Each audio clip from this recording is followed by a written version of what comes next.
Pero ¿qué pasa con ustedes, chavales? Sean bienvenidos una vez más a Craftware Tutoriales, en esta ocasión básicamente para enseñarle a cómo hacer para evitar que tu iPhone o iPad se conecte de manera automática a una red Wi-Fi.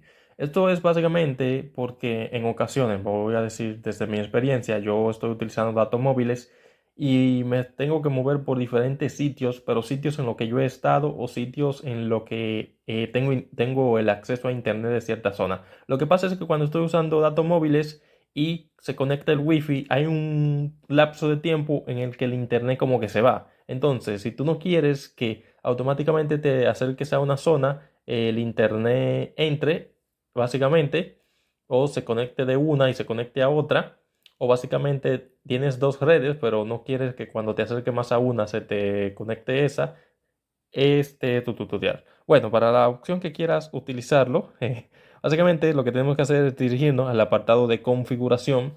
Esto es, podemos ver este apartado que se encuentra acá, damos clic ahí y nos va a llevar básicamente al apartado general.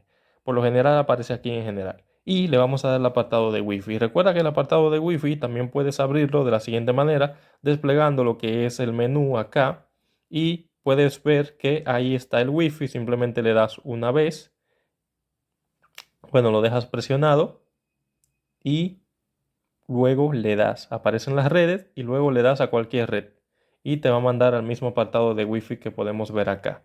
Básicamente estamos estando en el apartado de Wi-Fi para hacer la función que le dije, que es de evitar que una red se conecte automáticamente, aunque si tú tienes el Wi-Fi encendido.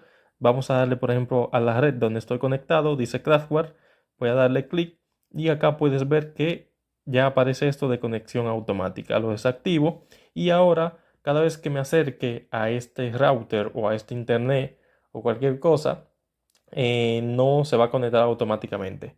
Para que se conecte, básicamente yo tendría que habilitarlo. Por ejemplo, si yo apago y enciendo el wifi ahora mismo, vas a ver que efectivamente está reconociendo la red Craftware y dice mis redes porque estoy conectado, pero no se me conecta el internet porque yo desactivé lo que es la conexión automática. Y eso es lo que le quería explicar. Espero que le haya gustado el vídeo. Para conectarme tendría entonces que darle clic y comienza la conexión. Hasta la próxima.